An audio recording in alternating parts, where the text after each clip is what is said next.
And they're now suffering from the Trump effect, where the only thing they could do to fight back against Trump is to become Trump, and it doesn't look good on them. This thing with Joy Reid kind of sums up what's happening with these people, because they live in this fantasy. They live in this fantasy that they're heroes, they're oppressed. They're not oppressed, they're not heroes. They're just biased Democrats. They're just Democrats with press cards. That's all they are. They're Democrat spokesmen with press cards. They've been doing the same thing for 20 years.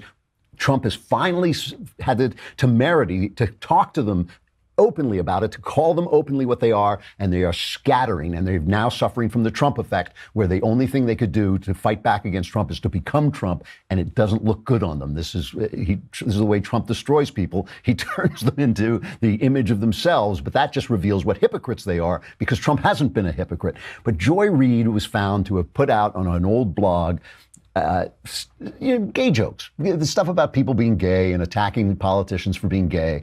They caught her out on it. Some guy on Twitter caught her out on it. She says, "Oh, that's not me. I was hacked. I was hacked." And then I think the FBI actually investigated this, but they found out she wasn't hacked. It was her. She was making these jokes. And Joy Reid is shocked to discover that she's Joy Reid. Joy Reid is just shocked that she is herself, okay? She comes on TV and she says, somebody has to pay. I can't believe that I'm me, that I wrote these things. Listen to it. A community that I support and that I deeply care about is hurting because of some despicable and truly offensive posts being attributed to me. Now, many of you have seen these blog posts circulating online and in social media. Many of them are homophobic, discriminatory, and outright weird and hateful. When a friend found them in December and sent them to me, I was stunned. Frankly, I couldn't imagine where they'd come from or whose voice that was. In the months since, I've spent a lot of time trying to make sense of these posts. I hired cybersecurity experts to see if somebody had manipulated my words or my former blog. And the reality is they have not been able to prove it. But here's what I know. I genuinely do not believe I wrote those hateful things because they are completely alien to me. But I can definitely understand, based on things I have tweeted and have written in the past, why some people don't believe me.